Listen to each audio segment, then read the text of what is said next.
And hello, everyone. Welcome inside the NBC4i Digital Center for the latest edition of NBC4 Sports Extra. It's the Ryan Day press conference edition. Let's take a look inside the Woody Hayes Athletic Center. That's the podium inside the team room as we await Ryan Day to talk about the upcoming matchup between Ohio State and UCLA. That matchup you can watch on NBC4 on Saturday night. Coverage begins at 7:30. Ohio State still unbeaten, riding a 13-game winning streak, the longest active winning streak in the country, taking on a UCLA squad that is looking to avoid 3 straight losses.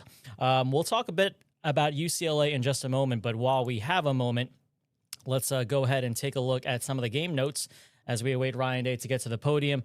This was from the Purdue game. Julian Sayin, not his best game, 303 yards, a touchdown, and an interception. He went 27 for 33. And without Carnell Tate on the field, we saw Jeremiah Smith really step up, 10 receptions, 137 yards, and a touchdown. Purdue was limited to 186 total yards.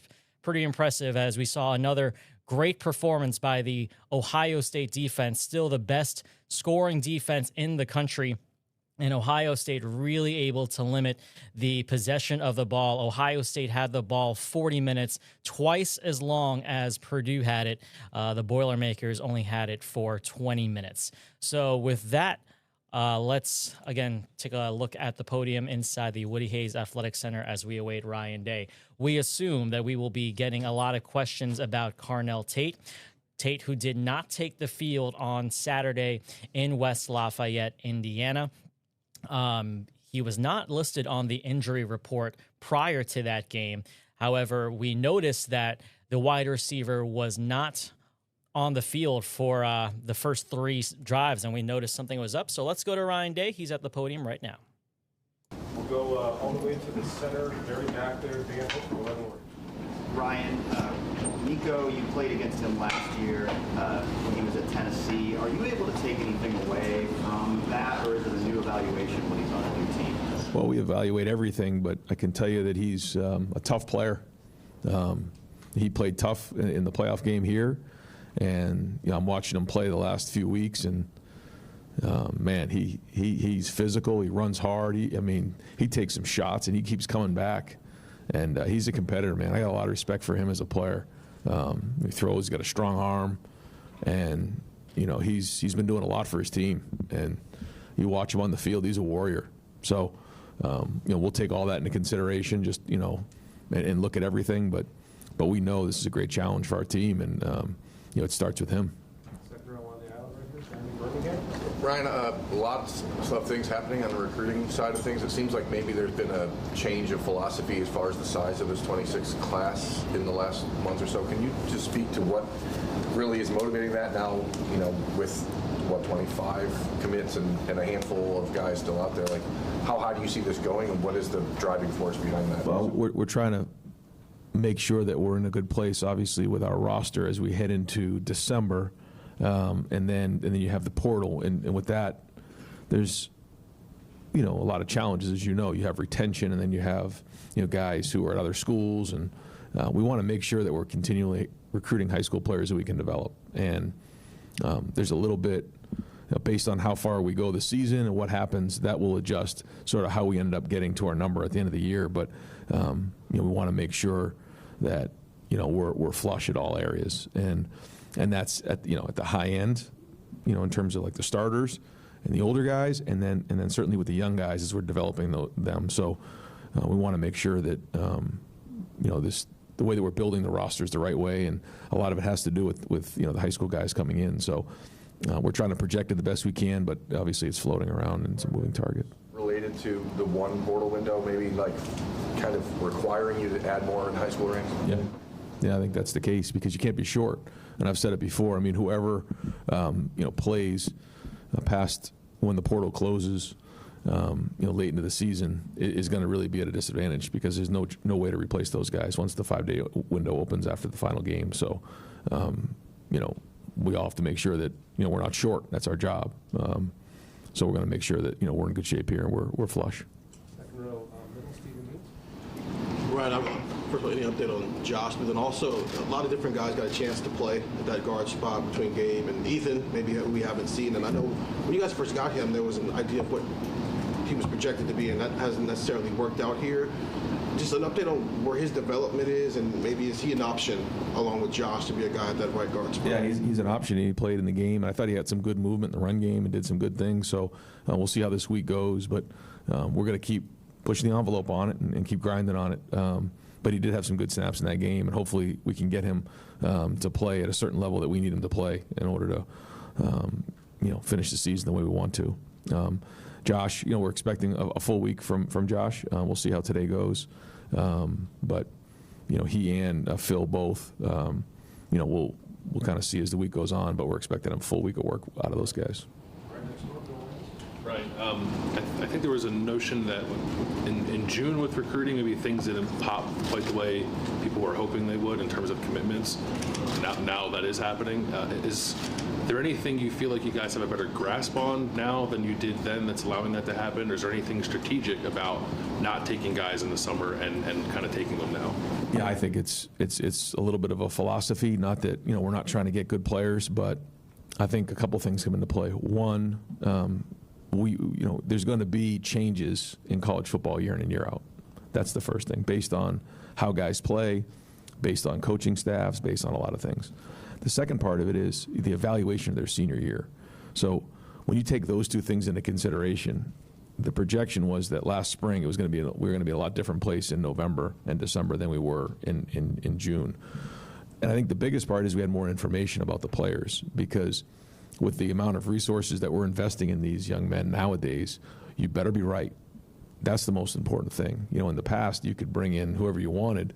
Maybe they were ranked high or whatever. If they didn't work out, they didn't play, or maybe it took 3 or 4 years for them to get on the field, or maybe they tried another school.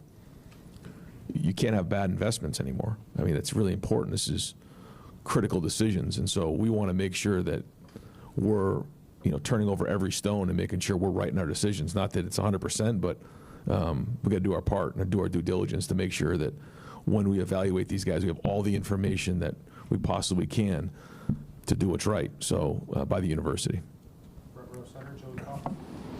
Ron, what do you think has allowed Arvell to be as impactful this year in his first year as a starter? I mean, just to go from being a backup to somebody they're talking about as an All-American candidate. Right. Well, I think the first thing is that Arvell, you see this in guys when they get into the year 3, sometimes year 4, but where the program kind of kicks in. What I mean by that is like all the work that they've done up to that point, it all starts to come together. And I think you see that with a lot of our guys. But in particular with Arvell, he was a very productive player in high school. Coach Ginn did a great job of bringing him along and providing a mindset of what it means to be a Buckeye. And that's critical, what it means to play at Ohio State. And Arvell has that mindset. He had the minute he walked in the door. And I think Arvell never gets distracted with like noise. He just focuses on what matters. And that's a unique trait. We were talking about this the other day. Maybe there's talk about him with awards, or maybe there's talk about him in the draft. That doesn't affect Arvell. Arvell just focuses on what matters. And again, it starts with a mindset. But I think early in his career, he could have very easily, been discouraged because maybe he didn't play as much early on. We moved to D-line for a couple months, and all those things helped him. And then he sat and watched Cody, he watched Sonny, and now his athletic ability, his mindset, and now the understanding of what goes on in that room and what James has done in terms of just the football IQ in that room is allowing him to play at a high level. And I think all that combines to what you're seeing on the field. His skill set to be on the end as an edge rusher, typically as an off-ball linebacker. Have you had players like that much before? Here, just how does his skill set, the variety of it come from there? I mean, I'm trying to think if there's been somebody I've been around that has that type of a skill set, as talented as Arvell. Probably not. I mean, when Sonny's right there too. Both of those guys have that ability and that versatility, and I'd have to go back and think, but they're right there at the top. Coach, you often talk about the outside noise and dealing with it. obviously, the kids see the posts, they see the stuff. I mean, you've got numerous players being mentioned for huge honors. What do you say to them? Because it is exciting to have their names mentioned. And do you feel like the university should promote the guys at all for those awards? Well, I think the number one goal is to win and for team goals of winning championships. And if the guys understand that, then I think it's great to promote that. I think if we started to feel like we have a bunch of guys that are self-promoters or that are playing the game to try to get statistics and get awards, then I don't think that we should focus on that, and we're not focused on that. But I think our guys understand that if you win as a team, then everybody's going to do well, and I think that's the case. I think you can see that with Jeremiah. You can see that with Julian. They both are pulling for each other. I think the way that our guys, lift up their teammates, that all matters. So if I started to feel like it was becoming an individual thing, then yeah, we'd probably put a stop to it. But I think this is a team who understands, how important it is to win as a team and not individually. And that's a message that we've been talking about for a long time, about being unselfish.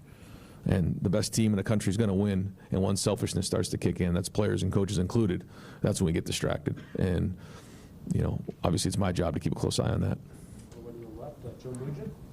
It's some big hits by the secondary. Caleb had another one early on Saturday. How important is that physical brand of football from those guys? Yeah, setting the tone, especially early in the game. I mean, it's the one difference about football than any other sport. And you got to set the tone early in the game and let them know you're there. And that's a part of our brand. That's a part of our identity is playing physical.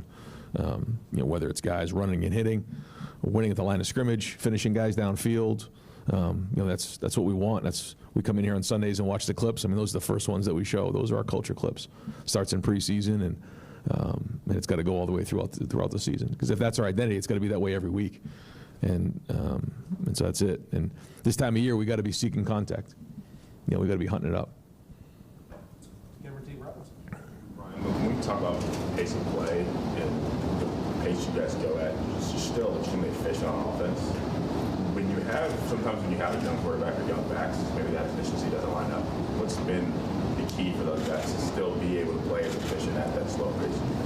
Yeah, it's. I think we had over 70 plays this past week, so that was great to get. And the defense, I think, had 37 going into the last drive. So there's a lot of good there. But I think it's kind of the way we operate. We operate out of the huddle.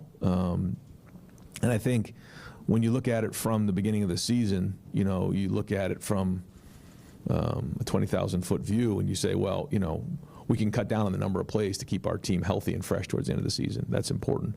But once you kind of get in their rhythm of huddling, you get used to that, and the guys get comfortable with that as opposed to the other part of it. But we also need to be able to do that when we need to do it. And when I say need to, it's based on what's going on with the game. We're not all of a sudden just going to go tempo because we just want to go tempo. It has to give us an advantage. And when we're on the same page and we're being efficient in what we're doing and we're executing at a high level, that's what's most important, period. And so, we're still chasing that. We're not there. But changing the tempo does help. Or if you find yourself in a situation like we did in a 2-minute drill, we have to play on the ball. That's good. It keeps defenses, on their heels a little bit as a change-up. So, we'll keep looking at it. But we're not just going to do it to do it. I think, quite honestly, for the most part, the defenses and defensive coordinators really have caught up to just playing tempo all the time. They can see your formation and call your defense based on how you line up. And so that's where the coach-to-player communication sort of changed things. And all those things have combined to where we're at right now, and that's why we focus so much on efficiency. But we also want to be really explosive as well. So get back to work today and get after it. I don't pretend to be a coach. I don't know what the scheme is on certain plays, but when I watched the game again, it looked like there were times that the offensive line just didn't block somebody. Somebody came off the edge. I don't know. Again, I don't know the scheme. Sure.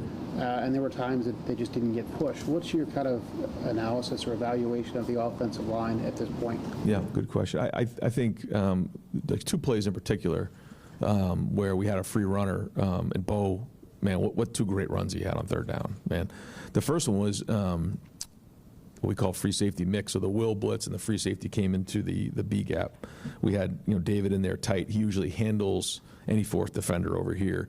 They did a nice job. They hit it inside, so David couldn't quite get to him. So that's a scheme issue. We actually blocked it pretty well because once Bo kind of broke the tackle, he ended up making some yards there. And there was a couple others like that, and give them credit. They did a nice job with a couple of those things. I thought, we did overall handle some of that. Was a lot of movement up there. We early on, we ran a stretch play that Austin didn't quite get to the second level. The next time we ran the same one, he got to the second level on the same blitz, got to the backer, and it turned into an explosive run. So one of the things about the run game is, it does take time to take effect. We certainly wish that the first play would have been part of our day, but it wasn't. So we had to regroup and come back after it. But we're just going to keep swinging on it, and it comes down to fundamentals. That's it. So we'll keep trying to figure out ways to be creative and create space and create explosion. But when it all comes down to the end, it's going to come down to fundamentals. And so, but yeah, I think there's positives, but there's also things we got to get better at. Last year, with all the changes on you've been pretty stable. Obviously, Phillip missed last week. Had you hoped that the line would be more consistent than it's been to this point? No, I wouldn't say that. I always want them to be more consistent. Yeah. But I can't sit here and say I'm disappointed right now. I'm encouraged with a lot of things that are going on up there. And if I thought it was, a real problem or a mess, I would address it. I know that we're going to get a lot more challenges here, and we're challenging these guys every day. And the backs need to continue to run better, and we need to continue to figure out ways to put them in a situation to be successful. And the angles of the blocks, we've got to keep working on that. But no, I think they're grinding on it. They're working hard. Two of the guys graded out a champion. The other guys didn't. We upped our ante on being a champion. It used to be over 80. This past week, now we're at 83% because we feel like we need to, increase our efficiency and execution. But yeah, I think there's a lot of good there. But certainly, we know what we need to, get in terms of winning a championship. So we want all those guys to grade out over 83%. You guys at times tried different things. It looked like, I know you got asked about that a little bit after the game, but defensively, I think the first third downs, you didn't have defensive tackles on there. You bring Justin in, you hand off to Nate. Is that something where at this point of the season you have it, you might as well use it, put it on film? What's the thinking on just adding some new things here in November? Well, I think part of it is you try to put guys in a situation to be successful. I think when you looked at the group we had on the field, that was a pretty twitchy group we had. And you figure out where it goes. Sometimes it's a little bit of a laboratory to figure out, once they're in that moment, what does it look like? You try to project. Some things are great.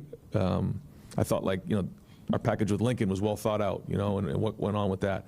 Sometimes you do it and it doesn't work out the way you thought it would work out. But I think at this time of year, it's more about putting the people in the right positions to be successful. And then, like you said, having curveballs and changeups are good. And then sometimes, they're good for one or two shots. Sometimes, you come back and you build off of that package, and then it kind of goes from there. So I think you can tell on both sides of the ball, we just look a little different than maybe we did last year, from formations to alignments to fronts to coverages.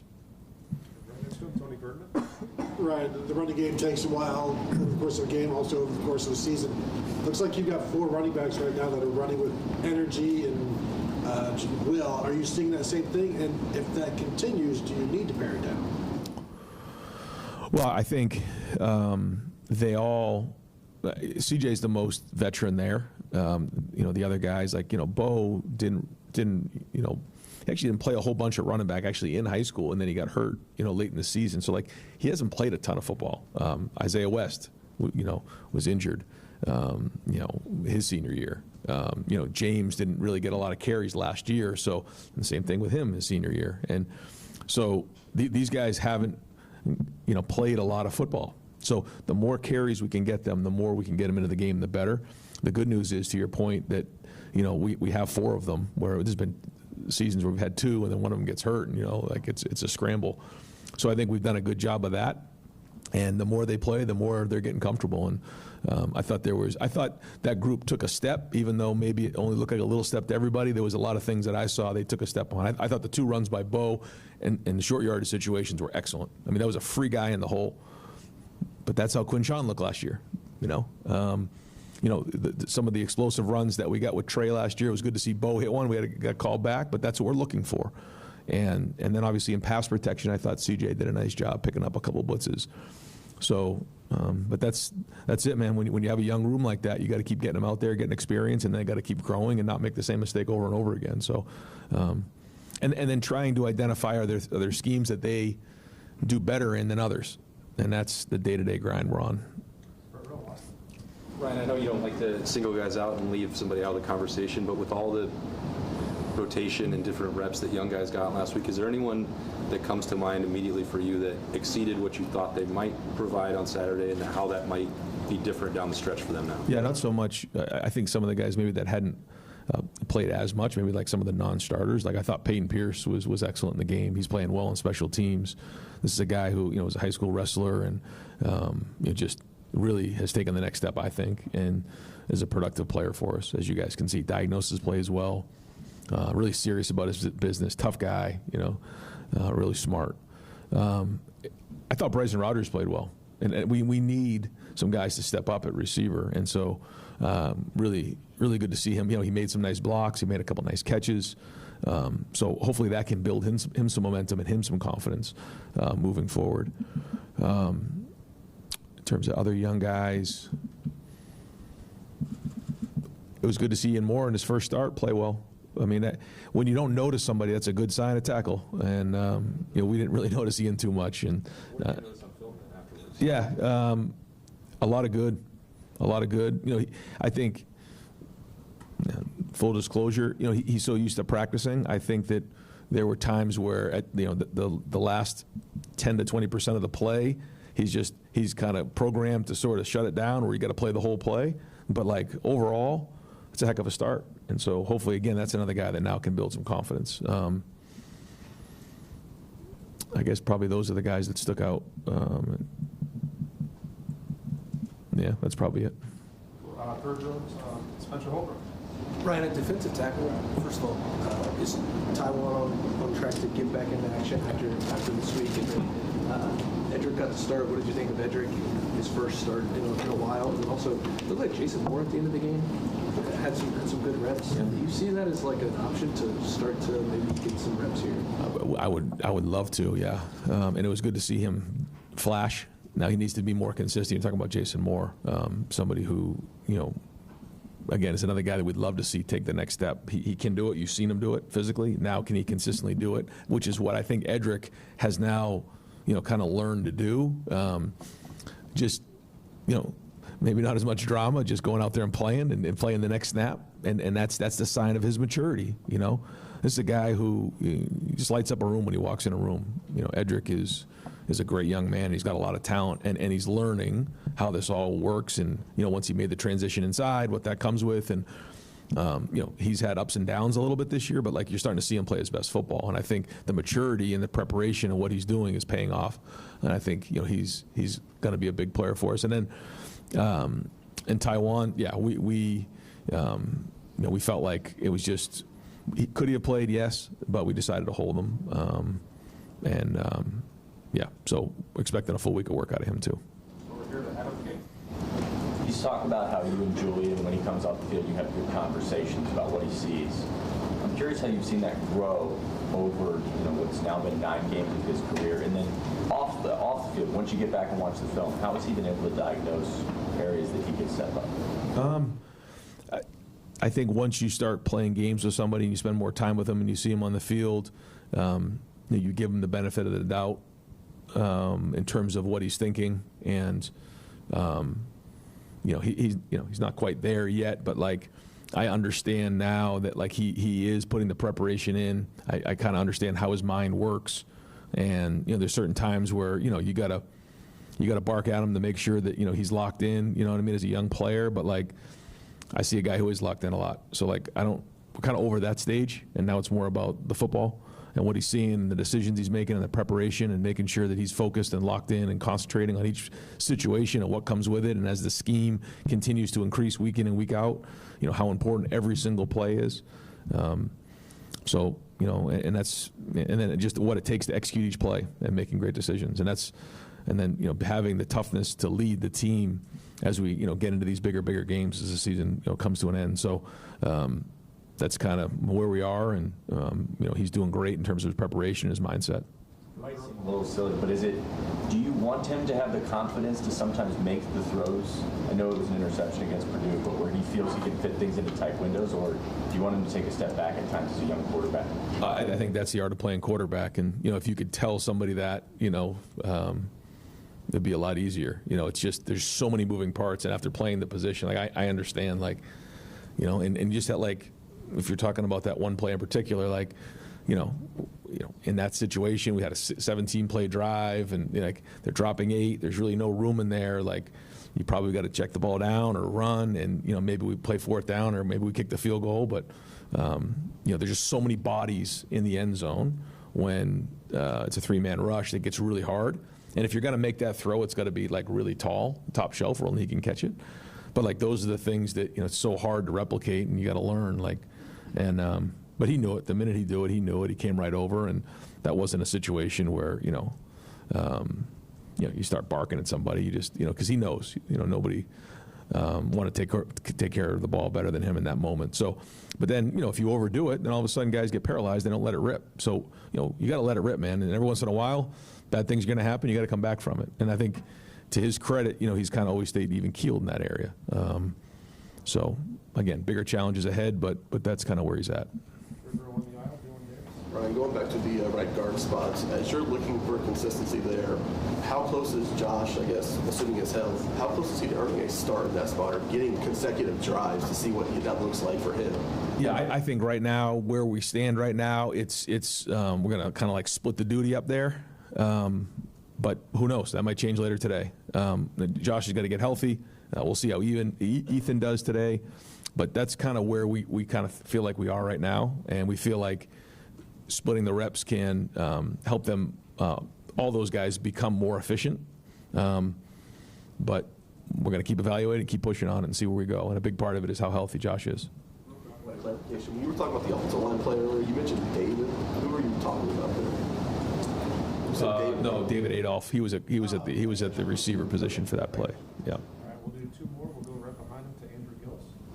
Brian, when it comes to recruiting, what kind of value do you find in terms of positionless players, maybe guys that can do a bunch of different things on a field, on an offense or defense?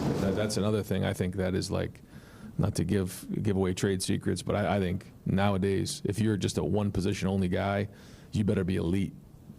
And so if you're an offensive lineman that can play, guard and tackle, or you're a receiver, that can block and run, or if you're a linebacker that can play on the edge, or you're a nickel that can play corner, or safety that can play down, all those things come into play, because the versatility is important, because we know this roster's every year is getting shorter and shorter. We're going to get to just over 100 people on the team, and so that means everybody has to have versatility. That means guys who are on the field and also scout team guys.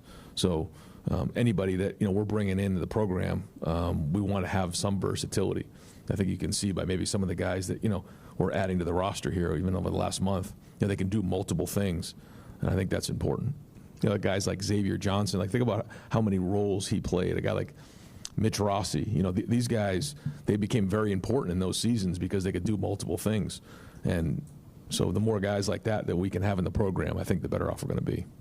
Wrapping up today with Doug Lavery. Ryan, when you're talking about maybe working in more guys on defense, different guys on defense, if you look last year behind your 11 starters on defense, the next 6 guys in number of snaps were Jermaine Matthews, Kenyatta Jackson, Caden Curry, Arvell Reese, Caden McDonald, and Lorenzo Stiles, who are all starting this year. If you're playing other guys, is it mostly about keeping guys fresh for this year, or are you thinking ahead to next year for development, retention, that we also want to build the next group of starters? I think a couple of things. I think the first thing you're thinking about is development for this year, developing depth. what is it going to look like when you're putting you in a game, in a Big Ten game? You know, what does it look like in those moments? It's one thing what we see in practice, but it's another thing to actually do it in the game. So that's the first thing we're trying to evaluate. And the second thing is, like, to your point, like, where are we going? You know, what's this looking like in the next 2 to 3 years? In each game, we'll go through and we'll take a look at the guys and see how they do and try to figure in all these decisions on, you know, guys coming into the program, retention, all of that, and then try to project out the best we can based on what we see. And as you can imagine, there's a lot of conversation. He just needs more reps. You know, his awareness is excellent. You know, we can see a projection over here. Look at this. You know, maybe, you know, in a different type of scheme or a different type of, you know, play, he could do these types of, like, we're all trying to figure those things out. Where we feel like with the older guys, we have a pretty good feel for that, which is why we've adapted on both sides of the ball. All right, Coach, thank you. Yeah, thanks. All right, that was Ryan Day talking before this weekend's game against UCLA. Game, of course, you can watch on NBC4. Another Big Ten matchup, of course, for Ohio State back at home after the win on the road at Purdue. A lot of different topics talked about in the last half hour. One of them, the first question actually, was about UCLA's quarterback, Nico Iamaleava. That's a name I was trying to practice many times before we got on the air. If that name sounds familiar to you, he is the former Tennessee quarterback who came to the Shoe last year in the first round of the college football playoff. Since then, has stepped up in many ways for UCLA. Hasn't had the numbers that he had for Tennessee, but still great on his feet. His run game was a big reason why UCLA was able to upset the then ranked number 7 Penn State Nittany Lions. That was the start of a 3-game winning streak for the Bruins. Since then, UCLA has suffered losses at Indiana, ranked number 2 in the country, as well as a loss at home against Nebraska. So UCLA trying to avoid a 3-game losing streak. Before we go, let's take a quick look at some of the other Big Ten games that are happening this week. We got a couple of noon kicks. The team up north taking on Northwestern on the road. Number 2, Indiana will be hosting Wisconsin. The Badgers are coming off a much-needed victory. Former Buckeye and Badgers head coach Luke Fickell finally getting a victory last week at Camp Randall. Iowa taking on USC out west. That's a 3:30 p.m. Eastern kick. Penn State trying to snap the losing streak. Came close against number 2 Indiana, but lost at the last minute. Penn State trying to bounce back in some way. They're on the road at Michigan State. And then also a 3:30 kick, we have Maryland at Illinois. Of course, the focus for us, Ohio State taking on UCLA Saturday night under the lights back at the Shoe. Of course, we'll be talking about it all week long here on NBC4 Sports Extra, as well as NBC4 on our broadcast platform. Until then, that'll do it for this edition of NBC4 Sports Extra. I'm David DeGuzman. We'll catch you next time. Thanks for watching. For more NBC4, download the NBC4 streaming app. You'll get free 24/7 local programming streamed straight to your living room. Just search NBC4 Columbus on your Apple TV, Amazon Fire, Roku, or Samsung device.